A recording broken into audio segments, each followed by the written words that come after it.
Hello बच्चों, physics की class में हम बेसिक मैथमेटिक्स का पार्ट पढ़ रहे थे और लास्ट क्लास में हमने इंटीग्रेशन को सॉल्व करने के कुछ तरीके देखे थे। न्यूमेरिकल हमने इंटीग्रेशन के पढ़े थे,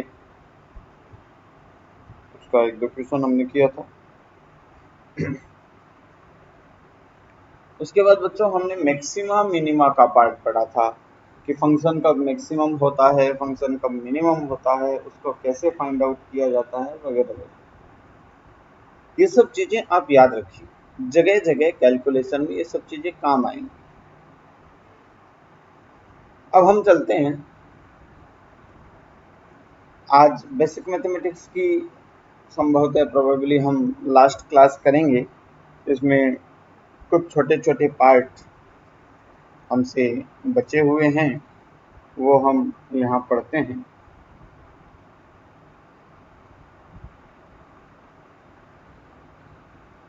पहला पार्ट हम पढ़ते हैं बच्चों, लॉग लॉगरिथम लॉगरिथम का पार्ट हम पढ़ेंगे।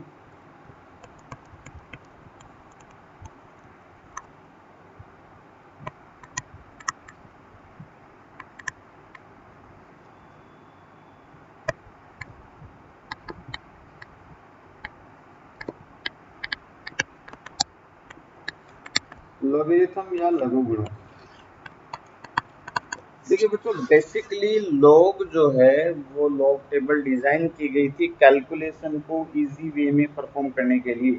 ठीक है, कैलकुलेशन को इजी वे में परफॉर्म करने के लिए लॉग टेबल लॉगरिथम जो है वो, फिर उसका एंटी लॉग वगैरह लेना और ये सब तरीके जो है वो उसके लिए काम में लिए गए थे।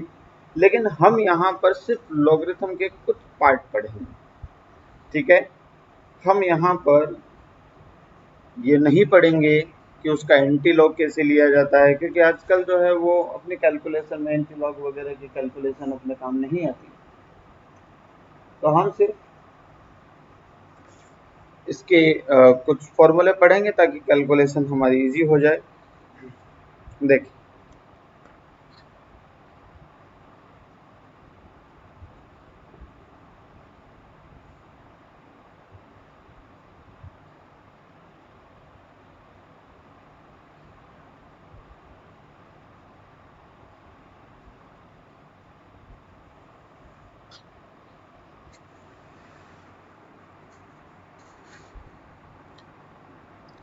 वास्तव में लॉग कैसे लिखा जाता है। मान लीजिए एक संख्या है y, वो आपको मिलती है a की पावर x। ध्यान से सुनो, एक संख्या है y जो आपको मिलती है a की पावर x। इसका यदि आपको x की वैल्यू निकालनी हो, यहाँ से इस तरह से x की वैल्यू को सेपरेट करना हो इसको, तो ये a जो है वो इस साइड जाएगा, है ना, और इसको लॉग लिया गया। और वैसे तो जैसे ये मैथमेटिक्स के पोर्शन से जिस तरह से जो कैलकुलेशन का इसका बेसिक है वैसे ये जाता है, लेकिन अपन इसको लॉग ले रहे हैं। तो इसको लॉग लेने पर यही कैलकुलेशन आपको किस तरह से मिलेगी, ये मिलेगा आपको x बराबर लॉग ए वाई। समझ में आ रही बात।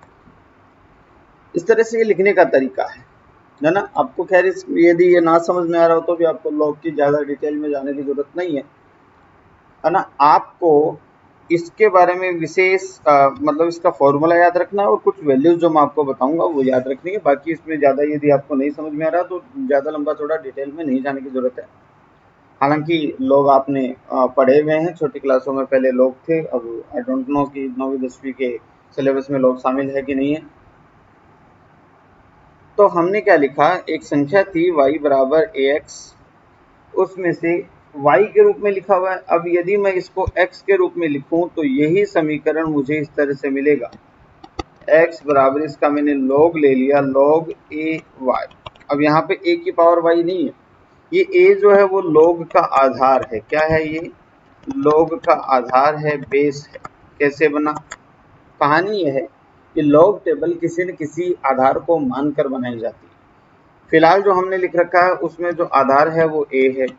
बेसिकली लॉग के जो है वो दो आधार लिए जाएंगे, या तो ई आधार लिया जाएगा एक्सपोनेंशियल, जैसे log ई, और यहाँ पे कुछ भी वैल्यू हो सकती है, चलो मैं x लिख लेता हूँ ना, या फिर log 10 लिया जाता है। दो ही आधार ज़्यादा पॉपुलर है।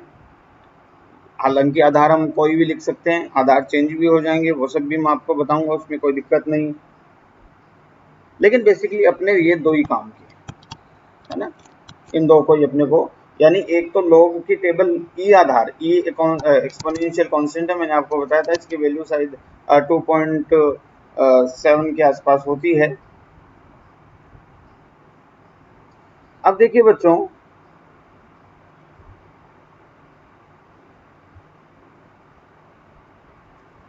यहाँ पे ये log लेने का तरीका है, 2.7 बताया था, आगे भी है 1.8 वगैरह समथिंग चलता रहता है, लेकिन ये 2.7 के आसपास, जैसे पाई की वैल्यू 3.14 होती है, वैसे ही इसकी वैल्यू 2.718 वगैरह समथिंग होती है। ठीक है, ये एक कांस्टेंट है पाई की तरह।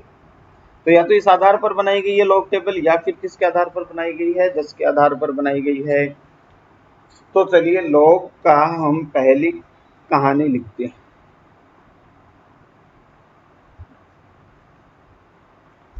इसके कुछ फॉर्मूले हैं। पहला फॉर्मूला, लॉग लिखा हुआ है, पहला फॉर्मूला लॉग लिखा हुआ है, लॉग के बेस में ए लिखा हुआ है, और जिसकी वैल्यू निकालना है वो भी ए है। यहाँ पे देखो अपन लॉग में क्या बेस कितना है ए, और वैल्यू किसकी निकालना है इसमें, वाई की, है ना। लेकिन यदि जो बेस हो उसी की वैल्यू निकालना है तो ये हमेशा एक आता है। उदाहरण के तौर पे log 10 बेस पर 10 की वैल्यू एक आएगी, log e बेस पर e की वैल्यू एक आएगी, log 2 बेस पर 2 की वैल्यू एक आएगी। अब आप कहेंगे दो तो बेस बताए नहीं, हो तो कुछ भी सकता है, हम जनरली 10 या e काम में लेते हैं। समझ में आ रही कहानी। चलिए दूसरा पॉइंट, यदि आपको log में जैसे a बेस दे रखा है और जिसकी वैल्यू निकालनी है वो उसको m गुणा n के रूप में लिख देते हैं, जिसकी वैल्यू मतलब दो चीजें मल्टीप्लाई में निकल रही हैं।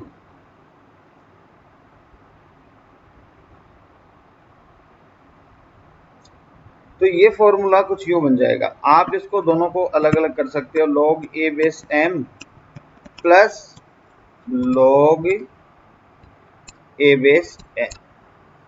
इनके सबके को बताऊंगा मैं किस तरह से काम में लेते हैं, टेंशन मत, आप सिर्फ पढ़ते जाओ। अच्छा भैया डिवाइड में हो तो log a बेस ले रहा हूं मैं यहाँ पर, डिवाइड में आपको फंक्शन हो यानी m बटा n की वैल्यू निकालनी हो तो ये इस तरह से सेपरेट हो जाएगा, m minus log a base n, इस तरह से सेपरेट हो जाएगा। समझ में आ रही है बात। चौथा पॉइंट देखो भैया, आपको log दे रखा है, बेस दे रखा है a, और वैल्यू आपको निकालनी है m की पावर n, मतलब वैल्यू में जो निकालनी है m उसकी पावर दे रखी है, और यदि ऐसा है तो पावर जो है वो किस में आ जाएगी, गुणा में आ जाएगी। देखो n गुणा में आ जाएगी और ये बचेगा log a बेस n। यदि वैल्यू जिसकी निकालनी है उसकी पावर लगी हुई है तो वो पावर गुणा में आ जाती। समझ में आ रही है बात। अब चलिए कुछ वैल्यू आपको याद रखनी है।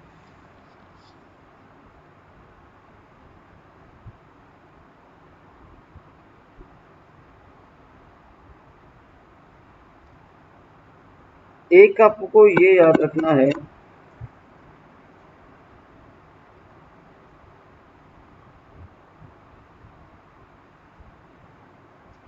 कि जैसे आपको log e x दे रखा है, मतलब क्या हो रहा है भैया, आपको बेस कितना दे रखा है e, वैल्यू किसकी निकालनी है x की, लेकिन जो हमारी कैलकुलेशन की टेबल होती है वो ज़्यादातर जो है वो log 10 पर बनी हुई होती है, और हमें कैलकुलेशन में log 10 की ही वैल्यू ज़्यादा चाहिए। तो log e बेस को log 10 बेस में कन्वर्ट करने के लिए log e बेस को log 10 बेस में कन्वर्ट करने के लिए 2.303 का गुणा हो जाता है। अब आपको इसको ज़्यादा उसके डिटेल में जाना ही नहीं कि ये कहाँ से आया। इसका तरीका भी मैं बता सकता हूँ, लेकिन इतना अपने को क्लास में एक्सप्लेन करने की ज़रूरत है नहीं कि ये अपन कहाँ से लेकर आए। log e बेस को log 10 बेस में कन्वर्ट करने के लिए क्या करना है अपने को, हमें करना है 2.303 से गुणा, तो वो जो बचा हुआ पार्ट है वो log 10 बेस में कन्वर्ट हो जाएगा। इतनी बात समझ में आई बच्चों? अब यहाँ पर देखो सीधी सीधी बातें हैं, ये कुछ पॉइंट्स हैं जो ये फिक्स हैं, आपको ये इतना 5 पॉइंट्स में आपका काम हो जाएगा अपने फिजिक्स में। तो कि लॉग पहला पार्ट है कि जिसका आधार जितना होगा उतनी ही यदि आप वैल्यू निकाल रहे हो तो उसकी वैल्यू हमेशा 1 आएगी, है ना। और उसके बाद में अपन बात करें कि लॉग m गुणा n मतलब 2 मल्टीप्लाई में हो तो दोनों को प्लस में लिख लेते हैं, डिवाइड हो तो ये माइनस में आ जाएगा। पावर की पावर हो मतलब जिसकी वैल्यू निकाल रहे हैं उसकी भी पावर हो, जैसे ये m की पावर n है तो वो पावर जो है वो मल्टीप्लाई में आ जाती है, ठीक है। और लास्ट में log e बेस को यदि आप 10 बेस में कन्वर्ट करें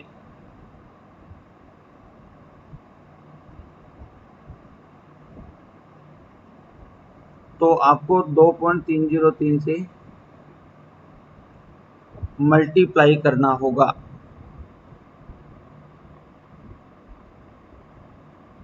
क्लियर है बेटा बात? चलिए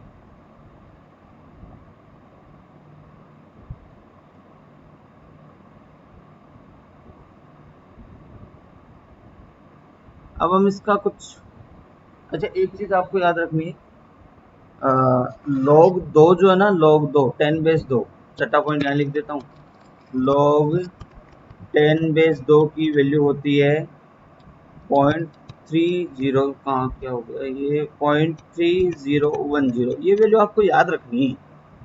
10 बेस में 2 की वैल्यू कितनी है 3010।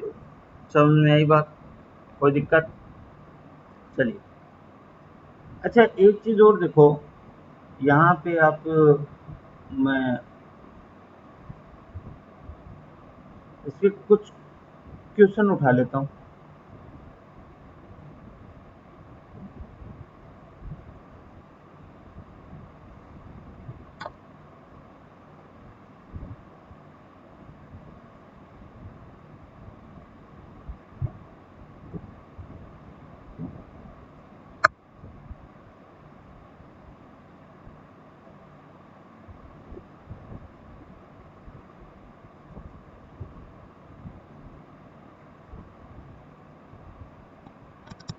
log 10 बेस 3 भी आप याद रख लो, होता है 0.47 के आसपास होता है। Let me check it.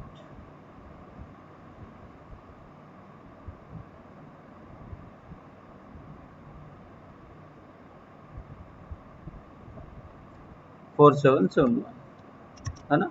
और आप log 5 की भी वैल्यू, वैसे ज़्यादातर इससे आपका काम चल जाएगा। log 10 बेस में आप जो है 5 की वैल्यू भी इतना लंबा चौड़ा आपके काम नहीं आएगा, लेकिन फिर भी 5 की वैल्यू मैं आपको बता देता हूँ। ये लगभग 6989 होती है, 0.6989, ये लगभग इतना वैल्यू होती है। चलिए अब मान लीजिए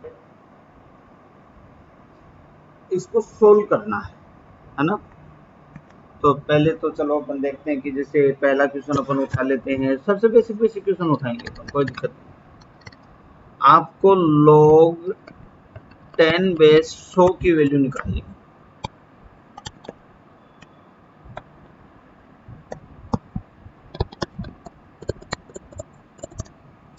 देखो बच्चों, इसको मैं ऐसे लिख सकता हूँ, log 10 बेस, ये तो बेस है, ऊपर जो 100 है वो 10 की पावर 2 हो जाएगी। यदि ऐसा है तो ये जो है वो पावर की पावर हो गई। देखो मतलब जिसकी वैल्यू निकाल रही है उसकी पावर लगी हुई है, तो ये पावर मल्टीप्लाई में आ जाएगी। कौन सा सूत्र लगाया हमने? हमने ये सूत्र लगाया भैया।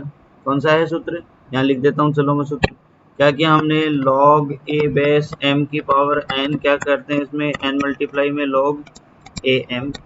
तो यहाँ पे भी हम कुछ ऐसा ही करेंगे।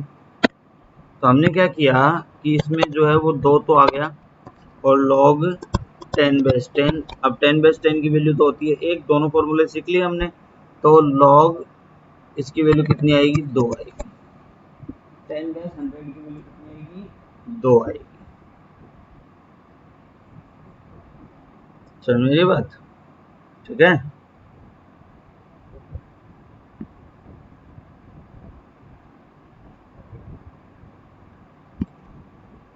अच्छा चलिए इसमें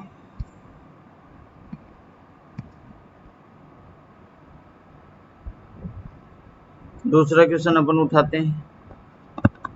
मान लीजिए आपसे वो कहता है कि log 10 बेस 6 की वैल्यू क्या हो।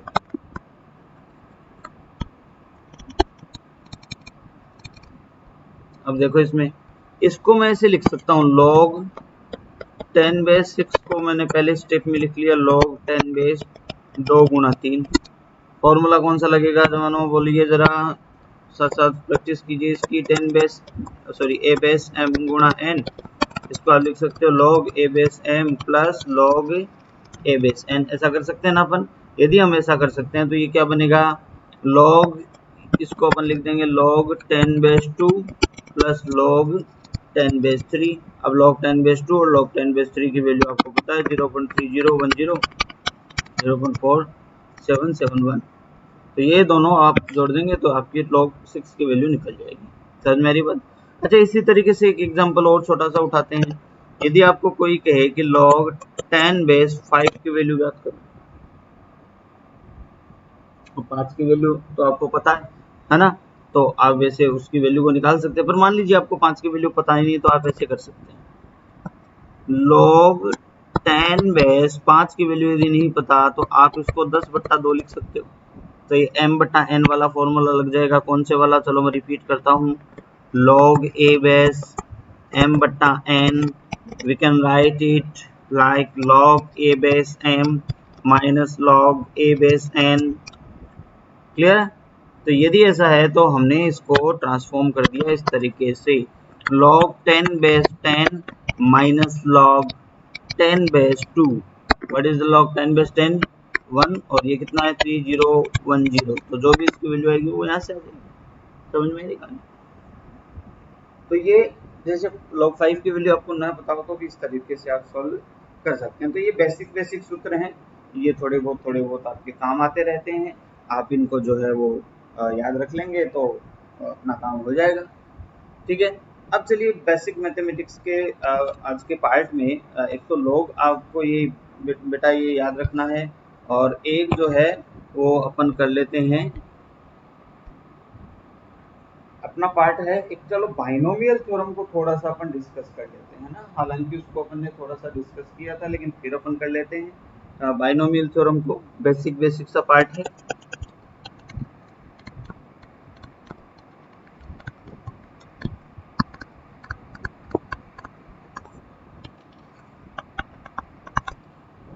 बाइनोमियल थ्योरम ये कहती है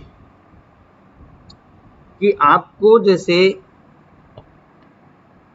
2 की पावर दे दी जाए तब आप वैल्यू आसानी से सॉल्व कर सकते हैं। जैसे आपको a प्लस बी की पावर 2 दे दे तो आप इसको सॉल्व कर ले सकते हैं, a square plus B square plus 2ab। फिर मान लो आपको a प्लस बी की पावर क्यूब दे दे तो इसको भी आप सॉल्व कर सकते हो, a cube plus B cube 3a plus B, है ना, यही फॉर्मूला आता होगा शायद, a cube B cube plus 3ab a plus B, कुछ ऐसा ही फॉर्मूला आता है। तो ये पावर सॉल्व हो जाएगी। अब मान लो a प्लस बी की आपको 4 पावर दे दे, या फिर a प्लस बी की आपको 20 पावर दे दे, तो ये सॉल्व करना जो है वो मुश्किल हो जाता है थोड़ा। समझ में आई बात। अब इसके लिए बाइनोमियल थ्योरम मतलब टोटल एक्सपेंड पद बनाया गया। क्या बनाया गया, टोटल एक्सपेंड पद, उसको हम सीखते हैं।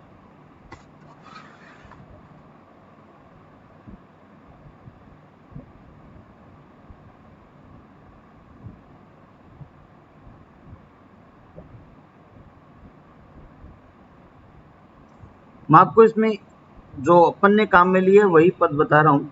मान लीजिए आपको इस तरह से दिया जाए कि 1 प्लस एक्स की पावर n, तो इसको कैसे अपन सॉल्व करेंगे? इसको अपन लेकर जाएंगे, जैसे यहाँ पे 1 की जगह a भी हो सकता है, लेकिन वो अपने कभी जनरली काम नहीं आता, इसलिए वो उसको अपने काम नहीं आता, मैथ्स के बच्चे तो सीखेंगे। चलिए इसका जो एक्सपेंड होता है वो होता है 1 plus N X plus n minus 1 divided by factorial 2 X square plus n into n minus 1 n minus 2 factorial 3 X cube and so on पद आएगा, और लास्ट वाला पद जो है वो x की पावर n का बचेगा।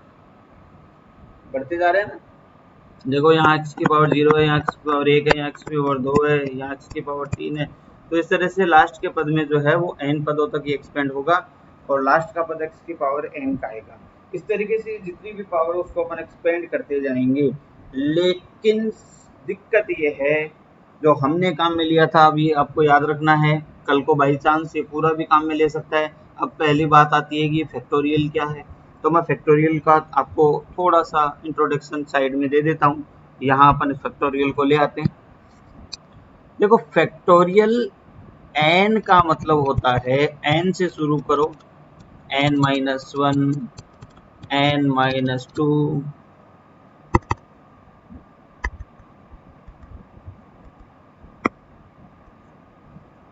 n माइनस 2 गुणा n माइनस 3, ऐसे मल्टीप्लाई करते जाओ, कहाँ तक जाना है? 1 तक जाना है। जैसे फैक्टोरियल 5 ले लेते हैं, तो फैक्टोरियल 5 का मतलब क्या गया? 5 गुणा n माइनस 1 यानी 4 गुणा 3 गुणा 2 गुणा 1 तक पहुंच गए। तो ये फैक्टोरियल 5 का मतलब है। तो फैक्टोरियल 5 का जो वैल्यू आएगी, जैसे 5 ये इसको मल्टीप्लाई करेंगे, 5 गुणा 4 20, इसको 3 से करेंगे 60, 60 को 2 से करेंगे 120 और 1 को 1 से करेंगे, तो फैक्टोरियल 5 की जो वैल्यू आएगी वो कितनी आएगी? 120 आएगी। समझ में आ रही बात? 1 से लेकर उस संख्या तक का जो मल्टीप्लाई होता है उसको कहते हैं फैक्टोरियल। अच्छा, कई किताबों में आपको ये फैक्टोरियल ऐसे भी लिखा हुआ हो सकता है, ठीक है, इस तरह से। तो लेकिन मैं ऐसे लिख रहा हूँ फैक्टोरियल को, उसमें कोई नहीं। फैक्टोरियल यदि है तो उसका मतलब ये होता है।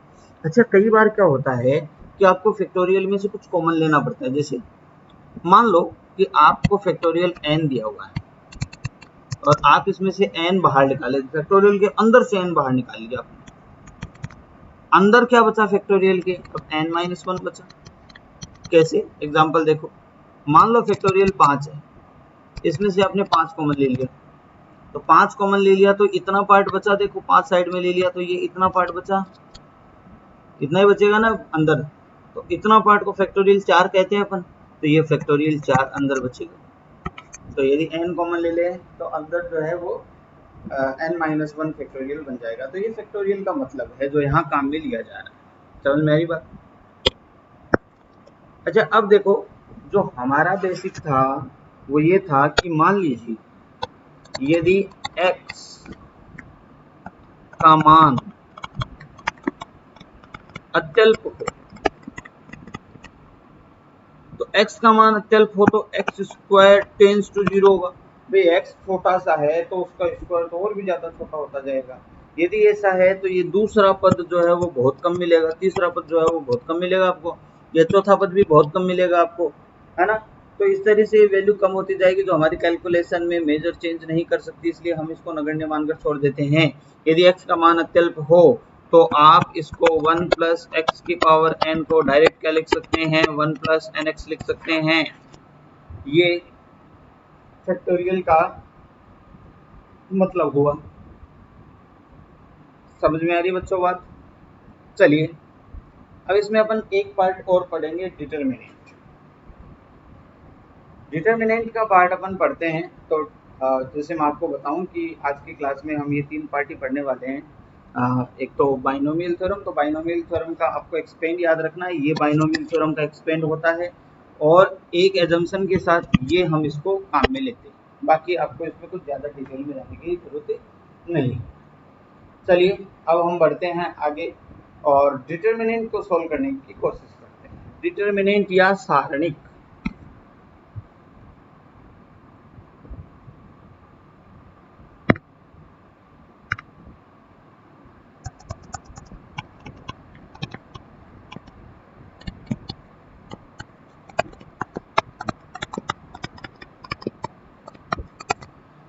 देखो ये भी मल्टी लेवल कैलकुलेशन का एक तरीका है जिसको एक विशेष फॉर्मेट में अरेंज कर दिया जाता है और उस फॉर्मेट से अपन वैल्यू निकाल देते हैं। मान लीजिए कोई डाटा है, इस तरह से सारणिक को रिप्रेजेंट करने के लिए दो लाइनें काम में लेते हैं, है ना, और ये ए बी, यहाँ पे मान लीजिए सी और डी, ये चार वैल्यू इसके अंदर रखी हुई है। समझ में आ रही बात? ये सारणिक 2 गुणा 2 का है। 2 गुणा 2 का मतलब ये वाली इसकी लाइन है जिसको कहते हैं रो, है ना, तो इसकी 2 रो हो गई, और ये वाला जो पार्ट है इसको कहते हैं कॉलम, है ना, स्तंभ। तो ये तो लाइन है, ये स्तंभ है, कॉलम है ये तो इसके 2 रो है और 2 कॉलम है।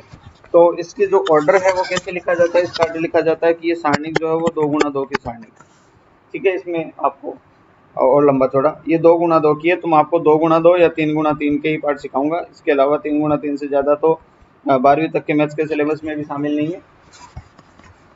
तो 2 गुणा 2 की वैल्यू सॉल्व करने के लिए क्या करते हैं, ध्यान से सुनो। इस पार्ट से शुरू करते हैं। सबसे पहले अपने पास क्या आया? ए। तो ए वाला डायगोनल ले लो। ए वाला डायगोनल क्या हुआ? ये हुआ, और इसको मल्टीप्लाई करो। इसको मल्टीप्लाई किया तो ये कितना बना? A D. फिर माइनस लगाओ, और दूसरा डायगोनल अब जो बचा हुआ है उसको माइनस लगा के सोल्व कर दो। तो ये डायगोनल कितना बचा हुआ है? C B. तो इसकी वैल्यू जो है वो A D minus C B, कितनी इसकी वैल्यू आएगी? चलो एग्जांपल के तौर पर अपन जिसको देखते हैं, 4 2 3 1। कोई कह रहा है इसकी वैल्यू निकालो, तो इसकी वैल्यू निकालो तो सबसे पहले ये डायगोनल काम आएगा। इस डायगोनल की वैल्यू कितनी हो जाएगी? 4 गुणा 1 माइनस, फिर बचा हुआ डायगोनल, तो ये डायगोनल कितना है? 3 गुणा 2, 3 गुणा 2, तो ये बनेगा 4 माइनस 6, इसकी वैल्यू आएगी माइनस की 2। इस सारणिक की वैल्यू कितनी है? माइनस की 2 है भाई। समझ में आ रही बात? ये डाटा का कोई कलेक्शन है और उससे सारणिक बनाई गई है। You don't have to go in the detail of determinant, how to arrange and what are the details of the determinant, आपको उसके डिटेल्स में नहीं जाना। चलिए, अब मान लीजिए 3 गुणा 3 मतलब ऐसी कोई डिटर्मिनेंट हो जिसमें 3 लाइनें हो, 3 स्तंभ हो, तो उसको कैसे सॉल्व करेंगे? तो चलो उसको लिख लेते हैं अपन एग्जांपल के तौर पर। मान लीजिए ये पार्ट हमने लिखा ए बी सी, ठीक है, और यहाँ पे अपन लिख लेते हैं x1 y1 z1, और यहाँ लिख लेते हैं x2 y2 z। चलो, हो गई कहानी खत्म। सबसे पहले आप ए वाला पार्ट करोगे, समझते जा। ए वाला पार्ट करने पर आपको करना क्या है? जिस रो में ए है वो रो छोड़ दो, जिस कॉलम में है वो कॉलम छोड़ दो। ये सारा छोड़ दिया। अब अपने पास कितना पार्ट बचा? इतना पार्ट बचा ना अपने पास। ये 2 गुणा 2 की डिटर्मिनेंट है, तो 2 गुणा 2 की डिटर्मिनेंट को सोल्व करने का तरीका अपन जानते हैं, this column minus this column, this diagonal minus this diagonal, है ना। तो ध्यान से देखो, मैं इन सबको मिटा देता हूँ। हमने ये रो छोड़ दिया, हमने ये कॉलम छोड़ दिया, सॉरी क्या लगा दिया ये, तो ये कॉलम छोड़ दिया ये वाला, और ये रो छोड़ दी, है ना। और इसकी वैल्यू को अपन लिख देते हैं। तो इसकी वैल्यू को अपन देखो यहाँ से ध्यान से देखना, ए बी सी वाला पार्ट छूट गया, और ये वाला पार्ट छूट गया। कौन सा दोबारा देख लो, ये पार्ट छूट गया, और ए लिख लिया अपन ने मल्टीप्लाई में। इसके मल्टीप्लाई में क्या आएगा? ये डिटर्मिनेंट आएगा। इस डिटर्मिनेंट की वैल्यू सॉल्व कर दो सीधा सीधा। सॉरी बच्चों, कितनी वैल्यू आएगी? ये y1 z2 minus z1 y2। फिर आते हैं बी पे, ठीक है। अब बी पे आते हैं, तो बी पे आए तो चलो मैं एक बार इसको साफ कर लेता हूँ, दोबारा लिख लेंगे। यहाँ क्या था? एक्स वाई जेड था, यहाँ x1 था, और यहाँ सॉरी ए बी सी था अपन ने ए बी सी लिखा था, ए बी सी। यहाँ x1 था, यहाँ y1 x2 था। चलिए अब बी वाला पार्ट करते हैं। तो ये लाइन छोड़ दो, ये कॉलम छोड़ दो। अब ये देखो, ये बचा, ये इसके साथ, ये इसके साथ। तो अब ये बीच वाला पार्ट माइनस के साथ आएगा, तो इसमें अपन ने लिखा माइनस का बी, बचा हुआ पार्ट सोल्व कर दो। तो पहला कॉलम क्या बनेगा यहाँ पर देखो, x1, ये और, अरे भैया ये और ये नहीं आएगा। पहला कॉलम क्या आंसर, उधर से देखा तो ये कॉलम आया है ना, जिसकी वैल्यू कितनी हो जाएगी, x1 z2 minus z1 x2। और लास्ट वाला पार्ट, अब इसको दोबारा मिटा देते हैं और फिर आते हैं back to work. A B C, y1 और y2। सी को सोल्व करने के लिए पहले तो प्लस सी, माइनस सी बीच वाले में यानी बी वाले में आएगा और कहीं नहीं आएगा। इस कॉलम को छोड़ दो, इस लाइन को छोड़, लाइन और कॉलम दोनों छोड़ दी। अब ये जो 2 गुणा 2 का पार्ट बचा, इसकी वैल्यू आपको डायरेक्ट सोल्व करना पता है, तो कितनी वैल्यू लिख दो इसको, ये मेरे हिसाब से आ रहा है x1 y2 minus y1 x2। अब इसको आपको ये घबराने की जरूरत नहीं है, y1 x2 कैसे याद रखेगा, इसको याद रखना ही नहीं भैया। देखो कैसे, एग्जाम्पल ले लेते हैं। एक्स वाई जेड में डिटर्मिनेंट बनाया गया है 1 2 3, 3 2 1। चलो सब वैल्यू अलग अलग लिख लेते हैं, कंफ्यूजन नहीं हो। 4 5 6। तो सबसे पहले x को सोल्व करना है। x को सोल्व करने के लिए मेरे को इसको हटाना है, इसको हटाना है, इसको मल्टीप्लाई माइनस इसको मल्टीप्लाई, तो ये कितना बनेगा, ये बनेगा 2 गुणा 6 माइनस का 3 गुणा 5 हो गया। फिर y को सोल्व करना है। तो y को सोल्व करने के लिए देखो, मैं एक बार इसको यहाँ पे हटा के लिख लेता हूँ, x y z था और 1 2 ये 4 है ना। अब y को सोल्व करना है, तो y वाला कॉलम y वाला रो हटा दो, ये हट जाएगा। बाकी देखो एक डिटरमिनेंट बचा हुआ है, तो ये कितना आएगा, माइनस का y, और ये सोल्व हो के आ जाएगा 1 गुणा 6 माइनस 3 गुणा 4। और फिर लास्ट पार्ट प्लस का z, तो z वाला लाइन कॉलम छोड़ेंगे तो ये कुछ यूं बनेगा 1 गुणा 5 माइनस 4 गुणा 2। अब इसकी वैल्यू को सोल्व कर लो, ये बना 12 minus 15 minus Y, 6 minus 12 plus z और 5 माइनस 8। तो कितना बनेगा, ये बनेगा माइनस का 3x और प्लस का 6y और माइनस का 3z ना। इससे कंफ्यूज मत हो ना, ये दोनों ही z है ना। तो ये इस डिटर्मिनेंट की वैल्यू आई। इस तरीके से अपन 2 गुणा 2 3 गुणा 3 के डिटर्मिनेंट को सॉल्व कर सकते हैं। और बाइनोमियल थ्योरम को हमने आज की क्लास में डिस्कस किया है, साथ में हमने डिस्कस किया लॉगरिथम को। हम बेसिक मैथमेटिक्स के पार्ट में इतना ही पढ़ेंगे। नेक्स्ट क्लास हम फिजिक्स के फर्स्ट टॉपिक से शुरू करेंगे, जो कि है सदिश यानी वेक्टर बेसिक्स, सबसे बेसिक और इम्पोर्टेंट पार्ट हम नेक्स्ट क्लास में शुरू करेंगे। आज के लिए इतना ही।